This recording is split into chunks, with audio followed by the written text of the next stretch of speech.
반갑습니다.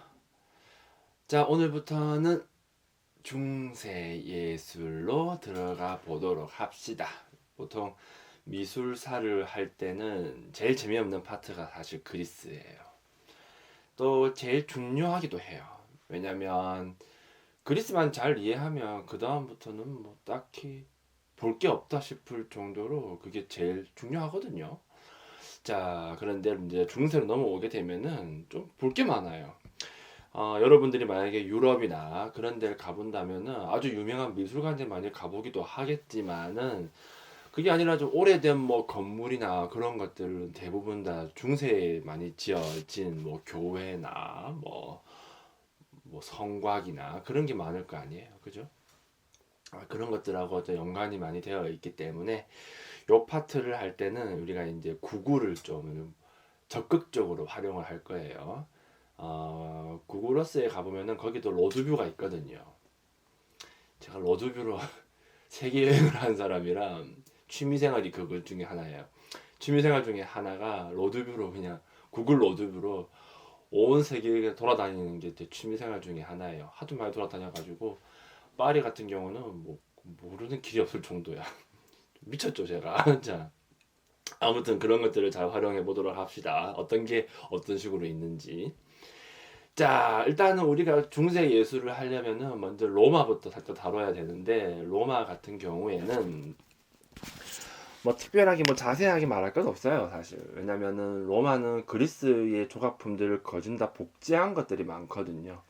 그러다 보니까 그 부분을 놓고 뭐라고 말할 건 없는 것 같고, 중요한 거는 로마 말기에 이제 기독교를 공인하게 되는 이유, 그런 걸 좀 알아보는 게 중요할 거예요. 중세 예술은 기독교 예술이니까.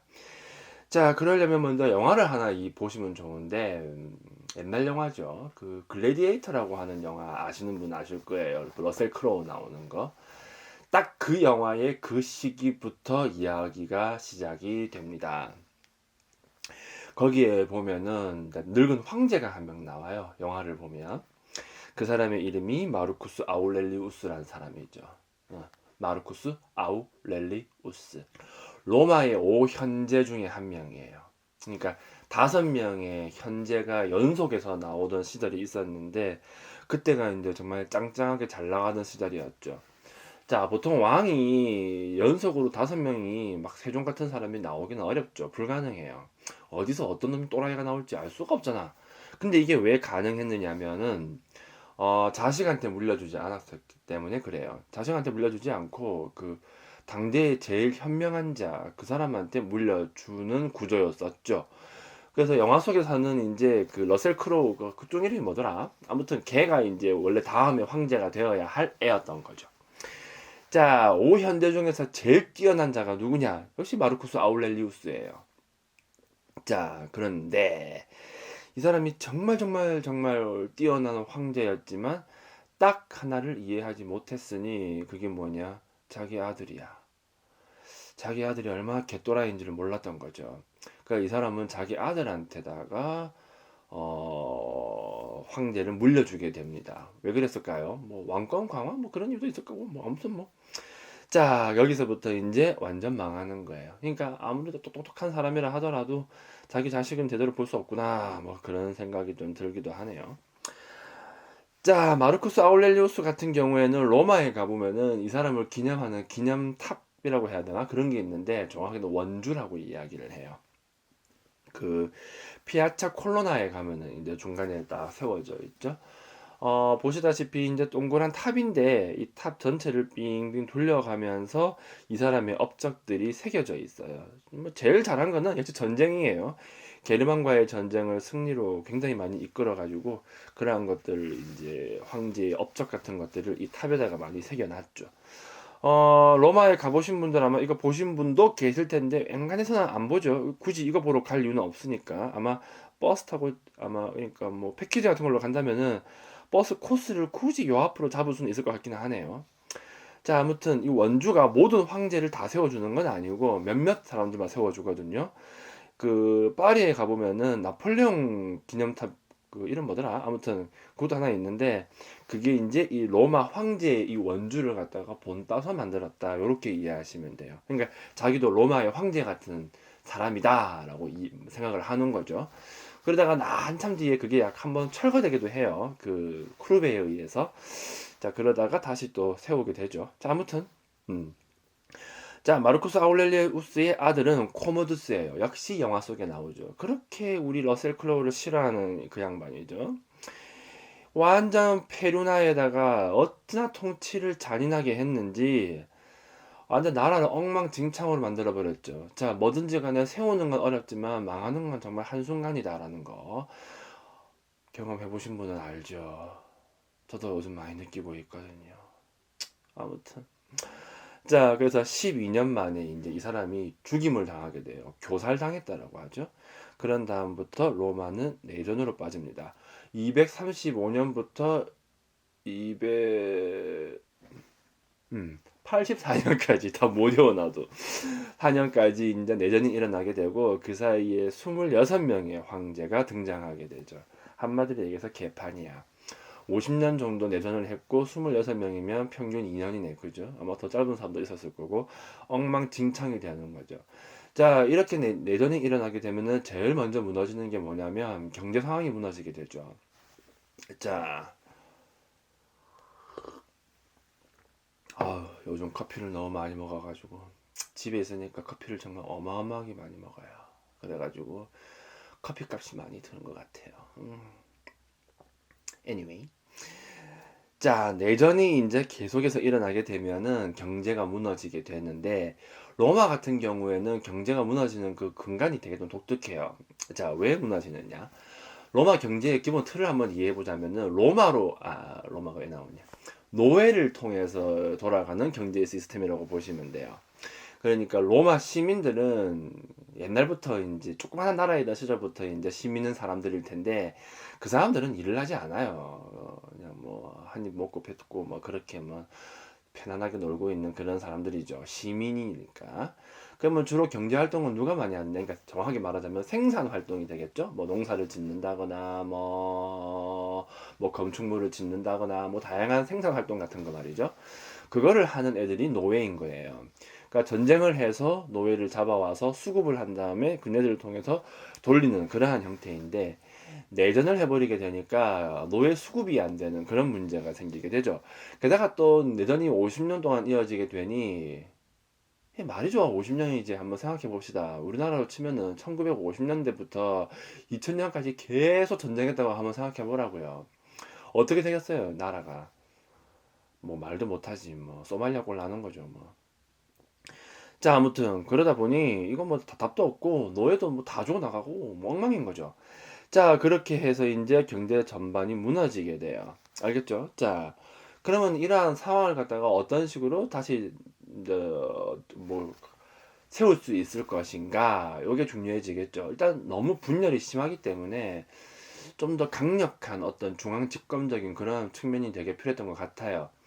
우리의 역사를 본다 하더라도 여러 가지 부족을 어떤 연합체로 있던 시점에 강력한 왕권을 구축하기 위해서 활용하는 게 뭡니까? 종교예요. 특히 불교의 힘을 많이 활용하게 되죠. 그래서 삼국시대에 불교를 받아들이는 왕들이 되게 중요해서 이름을 외우게 되죠. 그런 다음에 이제 중앙 집권화에 성공한 왕들의 이름도 외우게 되고, 그렇죠? 아주 잘 생각이 잘 안 나. 자, 아무튼 로마 같은 경우에는 그러한 일환으로 가져온 게 무엇이냐? 기독교라는 거지. 알겠죠? 자, 이렇게 해서 이제 기독교라고 하는 것에 관심을 가지게 됩니다. 자, 그러면 꼭 기독교에만 했을 필요가 있었을까? 꼭 그렇지는 않아요. 자, 혼란기가 오게 되면은 반드시 사이비 종교가 많이 생기게 돼요. 아니, 뭐, 사이비라고 하긴도 그렇고.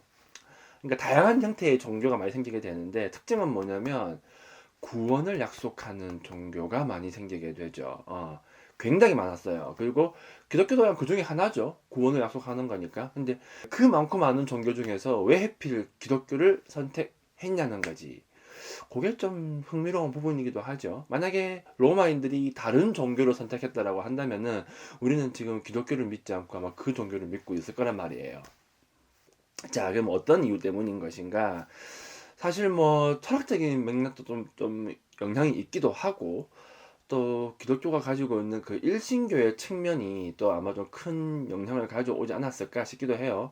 왜냐면 신이 너무 쪼개져 있으면은 또 분열될 가능성이 높으니까 하나의 신만 믿는 형태로 가는 거죠. 오케이? 자, 그런 측면에서 좀 또 이점이 되게 많기도 하죠.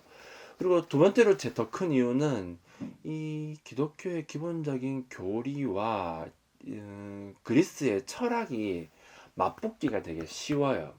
딱 정확하게 잘 떨어지거든요. 특히 플라톤의 철학을 가지고 설명하기에 정말 좋아요. 알겠죠? 자, 그러면 당시에는 그럼 어떤 철학이 있었느냐? 당시에는 유행했던 철학이 신플라톤주의라고 하는 게 있었어요. 신플라톤주의자. 플라톤 철학에다가 약간 좀 종교적인 색채가 살짝 가미된 건데, 플로티노스라는 사람이 이제 창시한 거예요. 뭐 핵심 간단하게 생각하면 돼요. 자, 한 번 더 정리를 해봅시다. 플라톤의 철학 같은 경우에는 이데아의 세계가 있고 현실 세계가 있다. 그렇죠? 이렇게 해서 세계를 이원화시키는 거예요. 이데아의 세계가 훨씬 더 중요하다고 얘기했죠. 현실 세계는 그림자에 불과한 가짜 세상이고요. 진짜가 이데아의 세상이다라고 얘기를 하는 거예요. 자, 근데 신플라톤주의는 어떻게 하냐면은 이걸 딱 이원화시킨 요 사이에다가 몇 개의 단계를 더 넣어요. 그러니까 너무 딱 극단적으로 이원화되어 있으니까 좀 문제가 있지 않느냐 해가지고 요 사이에다가 이데아와 현실 사이에다가 몇 개 급간을 더 넣어가지고 좀 더 촘촘하게 좀 단계별로 만드는 그런 식의 이해라고 보시면 돼요. 자, 핵심은 이거예요. 태초에 뭐가 있었느냐? 빛이 있다고 얘기를 해요. 빛. 그게 이제 아마 이데아하고 딱 대응이 되는 거겠죠? 태초에 빛이 있었고 그거는 그냥 단일한 거예요. 그리고 그 빛에서 모든 것이 나온다라고 얘기를 하는 거죠. 자, 모든 것을 초월해 있고 이 빛이라고 하는 것은 모든 것을 초월해 있고 모든 것의 근간이다. 이렇게 이해를 하시면 돼요. 그런 다음에 이 빛에서 누스라고 하는 게 나온다고 하죠. 그러니까 빛에서 누스라고 하는 게 유출되는 거예요. 이렇게 튀어나오는 거지. 알겠죠? 이만한 덩어리가 있으면 여기에서 요만큼 나오는 거예요. 그걸 누스라고 하게 되죠. 이 누스에서 또 뭐가 나오느냐? 이거는 이제 우주를 지배하는 질서이고요. 일종의 뭐 물리학 같은 건가? 자, 아무튼 그러고 여기에서 또 무언가가 유출돼요. 이거를 세계 정신이라고 얘기를 하죠. 세계 정신 아래에서 세상이 펼쳐지게 되고 이 세계 정신에서 또 하나가 유출돼요. 인간 영혼이 나오게 되고 마지막으로 물질이 나온다라고 하는 거죠. 단계별이에요. 제일 위에 빛이 있고 제일 아래에 물질이 있는 거야. 빛으로 가까워지면 가까워질수록 본질에 가까워지는 거예요. 빛에서 멀어지면 멀어질수록 본질에서 멀어진다는 거지. 알겠죠? 그러면 이 빛에서 제일 멀리 있는 게 뭐예요? 물질이 되겠죠. 그 다음 가까이 있는 건 영혼이라는 거예요. 그러면 영혼이 우위에 있나? 물질이 우위에 있나? 영혼이 훨씬 더 우위에 있죠. 왜? 빛에 더 가까우니까. 알겠죠? 자, 그러면 우리가 이 물질 같은 거를 갖다가 추구하면 되겠어요? 안 되겠어요? 그런 걸 추구할 이유도 없고 가치도 없다. 왜냐하면은 그것은 빛에서 제일 멀리 있는 거니까. 인간 영혼은 무엇을 추구해야 하는가? 빛을 추구해야 한다라고 보는 거예요. 알겠죠? 어둠 속에 머물러 있는 이 인간은 저 멀리 보이는 희미한 빛을 향해서 끊임없이 상승해야 한다. 그리고 모든 인간의 영혼은 그 빛에 이끌릴 수밖에 없다. 그러니까 뭘 상상하면 되냐면은 바닷속을 상상해 보시면 돼요. 바닷속에서 깊이 들어가면 들어갈수록 점점 어두워지잖아. 그죠?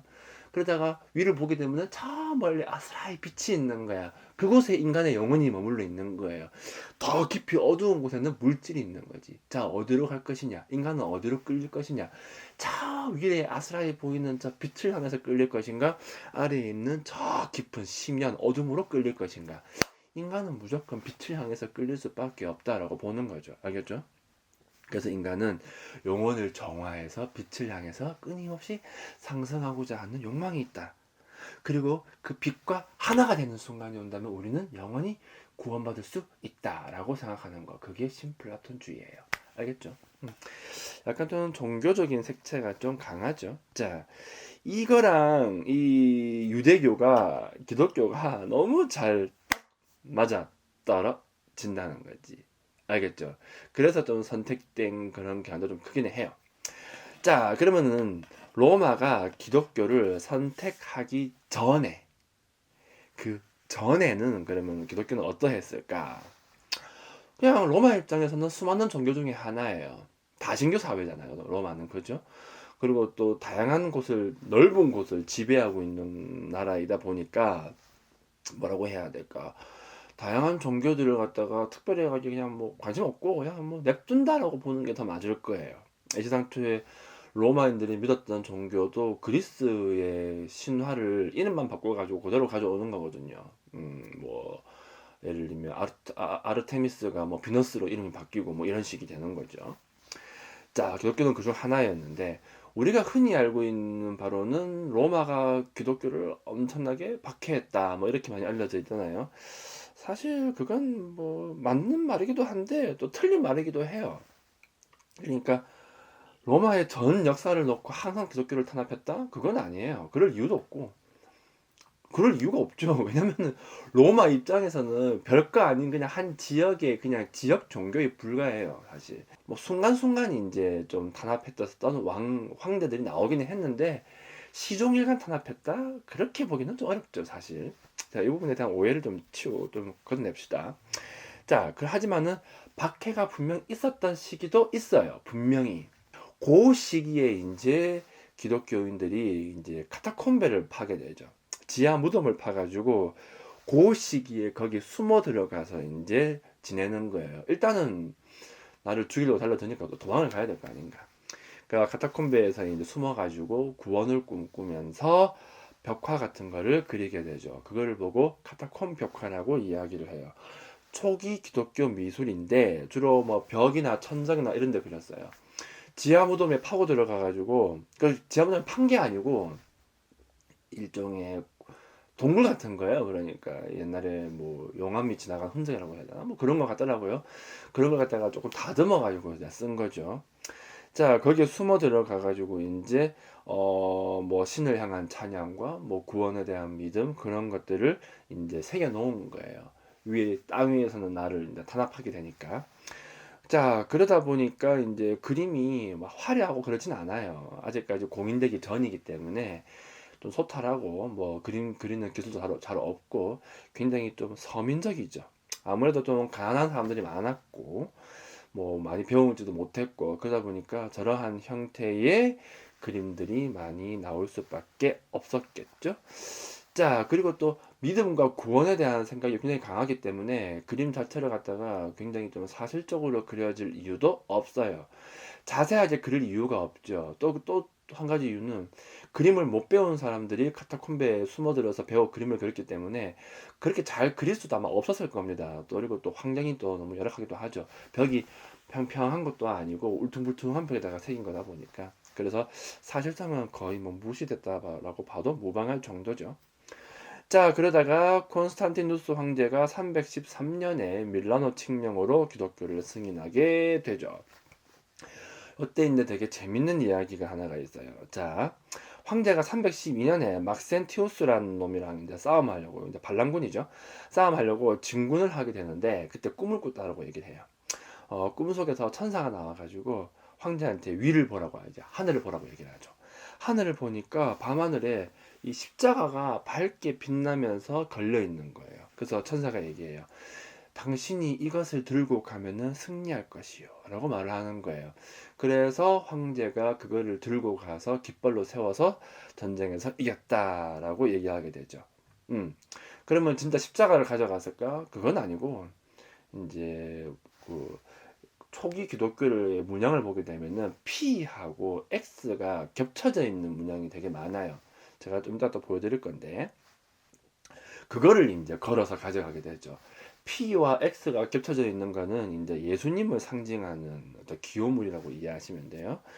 이 꿈을 꿈으로 인해서 이제 승리를 거두게 되었고, 그 덕에 콘스탄티누스 황제가 기독교를 공인하게 되었다라고 알려져 있죠. 자, 물론 이 이야기는 신화 속의 이야기입니다. 저는 종교적 관점으로 이야기하지 않아요. 알겠죠? 뭐 가끔씩 그런 사람들 있긴 하죠.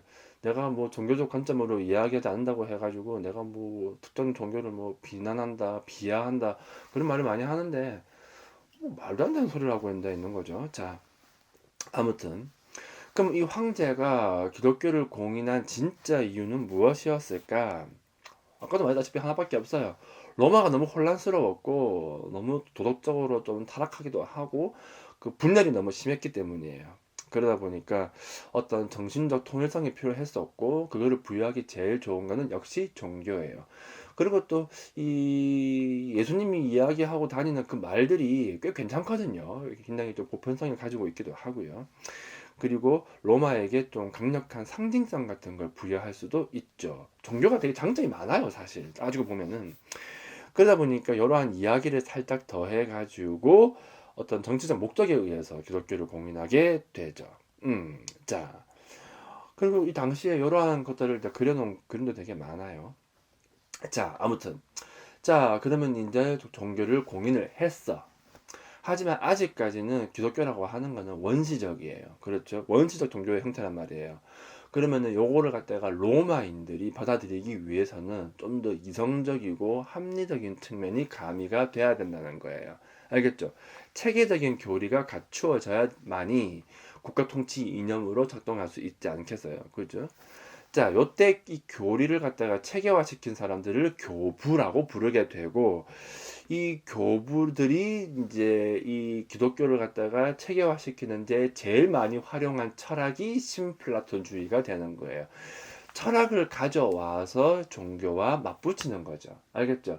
그렇게 하지 않으면 이 종교가 너무 원시적이라서 뭐 어떻게 뭐 설명이 안 돼요. 아니, 안 믿는 거지, 사람들이. 너무 말이 돼? 뭐 너무 비합리적이지 않아? 너무 논리적이지 않지 않아? 이런 식의 말이 나온단 말이죠. 그래서 철학을 가져와서 결합을 시킵니다. 그래서 딱 맞아 떨어지게끔 그렇게 해서 체계화 시켜가지고 이제 공인을 하게 되는 거죠. 그걸 정말 잘한 사람이 누구냐면 아우구스티누스예요. 알겠죠? 교부 철학을 대표하는 인물이죠. 신플라톤 철학을 이용해가지고 기독교 교리를 체계화시켰다. 이렇게 이해하시면 될 거예요. 또 이 신플라톤주의 자체가 너무 잘 맞아 떨어져요. 빛은 신이 되고 유출은 창조가 되고 영혼의 정화는 뭐 구원이 되고 이런 식으로 바꾸면 정말 딱 맞아 떨어지니까. 그리고 또 로마인들에게 플라톤의 철학은 그렇게 멀지 않거든요. 그렇죠? 그러니까 이해하기도 되게 쉽기도 하죠. 그래서 훗날에 니체 같은 경우는 이런 말을 하기도 해요. 기독교는 뭐 대중을 위한 플라톤주의다라는 말을 하기도 하죠. 그 정도로 비슷하다는 거예요. 그럴 수밖에 없죠. 종교에다가 플라톤의 색채를 얹었기 때문에 그런 거예요. 알겠죠? 그리고 또 사실 플라톤 철학 자체가 좀 이원론에 입각하는 게 좀 심하거든요. 이 미디어의 세계, 현실 세계. 기본적으로는 이원론이잖아. 인간도 영혼이 있고 육체가 있고 역시 이원론이고 이 두 개 중에서 우위에 있는 게 있다. 이런 식으로 보잖아요. 약간 좀 선악 개념이란 말이에요, 이게. 인간이 제일 이해하기 쉬운 게 이원론이에요. 이분법적인 태도. 그것만큼 이해하기 쉽고 명확한 게 없거든요. 둘 중 하나 고르면 되잖아.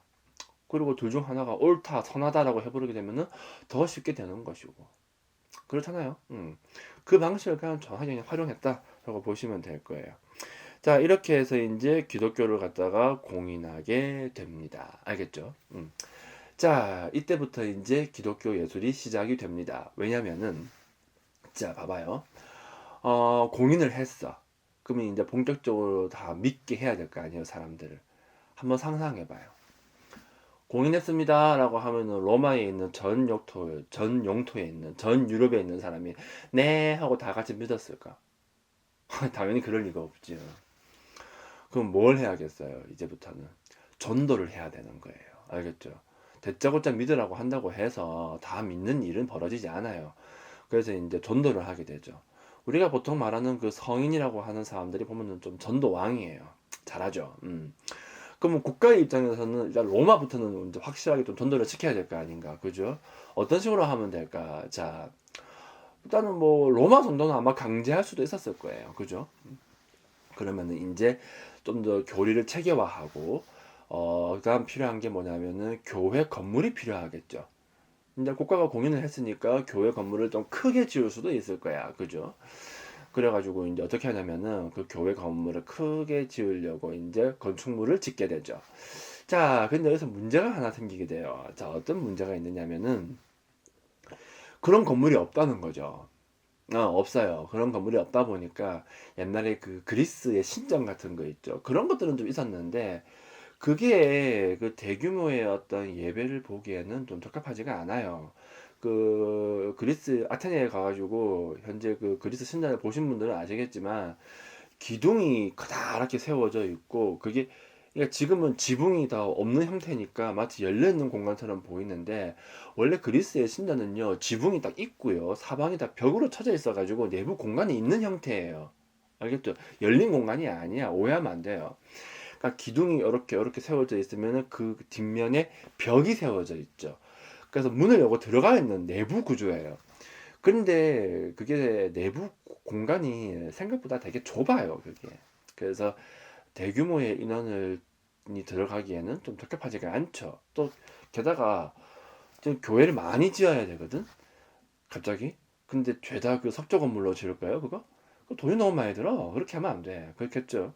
그럼 어떻게 하면 될까 고민을 하다가 얘네들이 어떻게 하냐면은 그 바실리카라고 하는 형태의 그 로마에 가보 옛날 그 당시에 그 집회소 같은 게 있었어요. 일종의 뭐라고 마을회관 같은 거라고 해야 될까? 그런 게 있었는데 그 건물을 갖다가 본따 가지고 교회를 짓게 되죠. 알겠죠? 그걸 보고 이제 바실리카식 교회라고 부르게 돼요. 자, 아무튼 그렇게 해서 이제 대규모의 교회가 건립되게 되죠. 알겠죠? 빨리 지을 수 있어야 돼. 많이. 그러면 돌이 많이 들어갔을까? 나무가 많이 들어갔을까? 당연히 나무가 많이 들어갔겠죠? 내부 공간은 넓을까? 좁을까? 당연히 넓어야 되겠죠. 자, 이렇게 해서 이제 교회가 건축되기 시작하고 그 교회 안을 갖다가 좀 꾸며야 될 거 아니에요. 그래서 이제 교회 기독교 예술이 시작이 됩니다. 그러면 기독교 예술은 기본적으로 어떤 특징을 가지고 있느냐? 공인이 되고 나서 교회를 많이 짓게 되고 아직까지는 좀 초라하고 좀 원시적이에요. 그리고 이 교회 건물 내부를 갖다가 꾸며야 하니까 그 안에다가 그림 같은 걸 그리기 시작하는 거죠. 그게 기독교 예술의 시작이에요. 그래서 기독교 예술은 기본적으로 교회에 좀 종속되어 있다. 이렇게 이해를 하시면 큰 무리가 없을 거예요. 알겠죠? 너무 많이 했나? 자, 그럼 오늘은 여기까지 하도록 합시다. 자, 끝.